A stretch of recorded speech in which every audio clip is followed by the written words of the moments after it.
एक गांव में दो भाई रहते थे। एक का नाम अली था और दूसरे भाई का नाम अकरम था।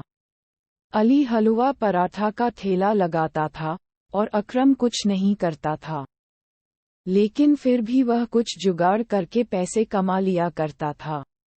अकरम अपनी भाभी के लिए एक दिन घर पर सूट लेकर गया है। अकरम की भाभी बोली, ये तो बहुत अच्छा है, लेकिन आपके पास इतने पैसे कहाँ से आए? अकरम बोला, भाभी आप ये सब मुझसे मत पूछा करो, मैं सिर्फ जुगाड़ ढूंढता हूँ और बहुत जल्दी में आमिर बन जाऊंगा। तभी घर पर उसका भाई अली पहुंचा और वह बोला, तू भले ही जुगाड़ से आमिर बन जाएगा, लेकिन तू उन पैसों से कभी आमिर नहीं बन पाएगा। अपने भाई की बात सुनकर अकरम बोला, भाई जान आप हमेशा ऐसे ही बोलते हैं, आप इतनी ईमानदारी करके क्या करोगे? मुझे तो जल्दी से आमिर बनना है। ये सब बोलकर वह अपने भाई अली का मुंह बंद कर देता था। लेकिन अली की सोच बिल्कुल सही थी, वह एक ईमानदार व्यक्ति था, लेकिन उसकी जिंदगी में बहुत उतार चढ़ाव थे। वह हमेशा उच्च गुणवत्ता वाले सामान से हलवा पराठा बनाता था। वह कभी भी अपने मुनाफे के बारे में नहीं सोचता था। एक दिन दुकानदार ने कहा कि तुम इतने महंगे मैदा और तेल से क्यों हलवा पराठा बनाते हो? इससे तुम्हें कुछ भी मुनाफा नहीं होता है। इस पर अली बोला, मेरे ग्राहकों की सेहत का ख्याल रखना मेरा कर्तव्य है, और मैं कभी भी अपने ग्राहकों को खराब और सस्ती गुणवत्ता वाली चीजों से बना हलवा पराठा नहीं खिला सकता। वह अपने ग्राहकों का बहुत ख्याल रखता था। अली का हलवा पराठे ठेला बिच बाजार में था, इसलिए उसके ठेले पर बहुत भीड़ रहती थी। लोग अली के ठेले से हलवा पराठा घर के लिए पैक कराकर भी ले जाया करते थे। लोगों को उसके हलवे पराठे को खाने में बहुत स्वाद आया करता था। अली अपने पूरे महीने का मुनाफा अपनी पत्नी फातिमा को दिया करता था।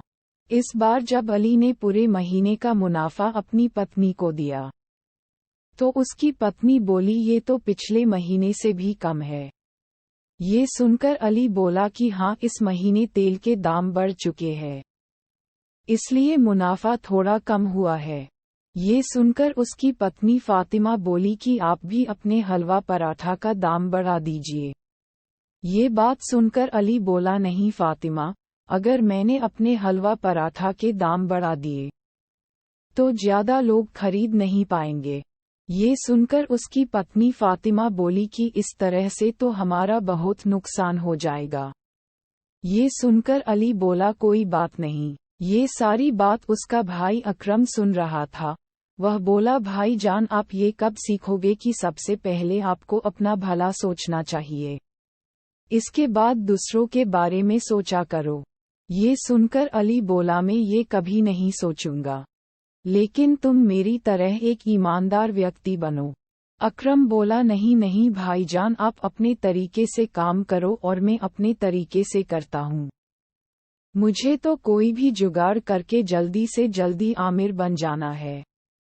ये सुनकर अली बोला, ठीक है, लेकिन एक बात का हमेशा ख्याल रखना कि तेरी वजह से किसी का कोई नुकसान नहीं होना चाहिए। दोनों भाइयों की सोच बिल्कुल अलग थी। एक हमेशा अपना भला सोचा करता था, तो एक हमेशा दूसरे लोगों का भला सोचा करता था। एक दिन फातिमा को एक फोन आता है और वह फोन पर ही रोने लगती है। इस पर उसका पति अली पूछता है कि क्या हुआ फातिमा?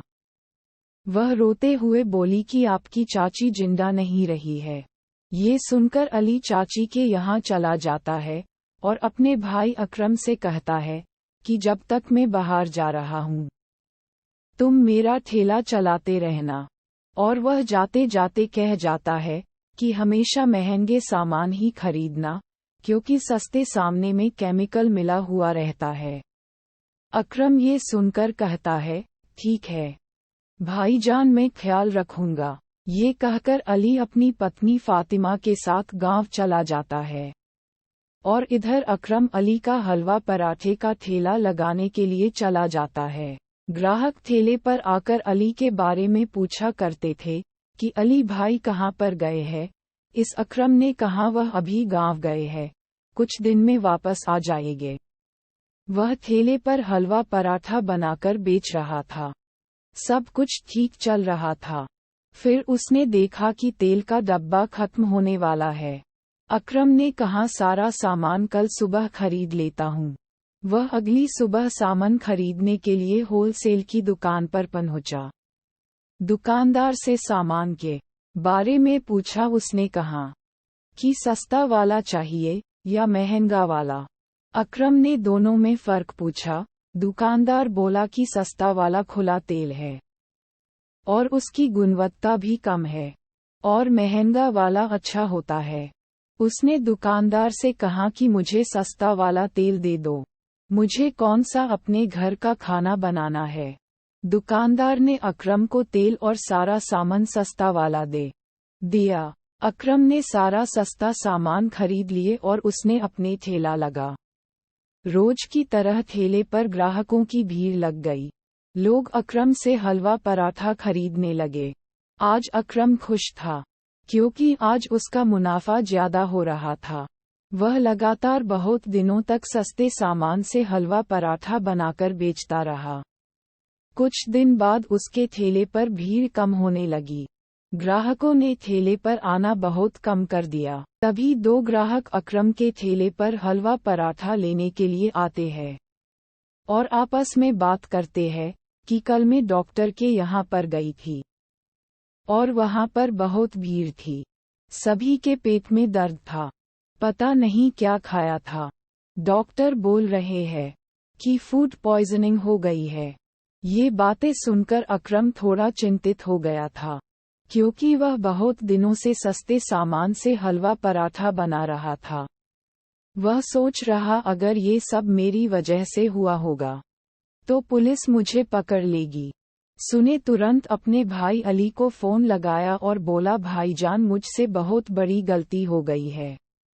मैंने आपकी कोई भी बात नहीं मानी और मैंने सस्ते सामान से हलवा पराठा बनाया और मेरी वजह से सभी लोगों को फूड पॉइजनिंग हो गई है। भाईजान अब मेरी मदद कीजिए। इस पर अली बोला मैंने तुझे पहले ही मना किया था, अब देख सभी मासूम लोग बीमार हो गए हैं। अली बोला सबसे पहले वह सारे सामान फेंक दें और ऊपर वाले से दुआ कर कि सभी लोग जल्दी से ठीक हो जाएं। अकरम ने सारे सामान को फेंक दिया। अकरम बहुत परेशान था। उसे अपनी गलती का बहुत एहसास हो रहा था। वह मन ही मन कह रहा था कि मैं कभी भी किसी के साथ ऐसा कुछ नहीं करूंगा जिससे कोई मेरी वजह से बीमार और या किसी कोई मेरी वजह से कुछ नुकसान हो। वह कह रहा था कभी भी जुगाड़ से पैसे नहीं कमाऊंगा, और वह घर जाकर सभी फूड पॉइजनिंग के मरीजों के लिए दुआ मांगने लगा। मॉरल ऑफ द स्टोरी, इस कहानी से हमें ये सीख मिलती है, हमें कभी भी लालच नहीं करना चाहिए, कभी भी जुगाड़ से पैसे नहीं कमाने चाहिए। अगर अकरम अपने सामान में मिलावट नहीं करता तो उसके ग्राहकों की संख्या भी कम नहीं होती। हमें हमेशा ईमानदारी से कार्य करना चाहिए और मेहनत से पैसे कमाने चाहिए।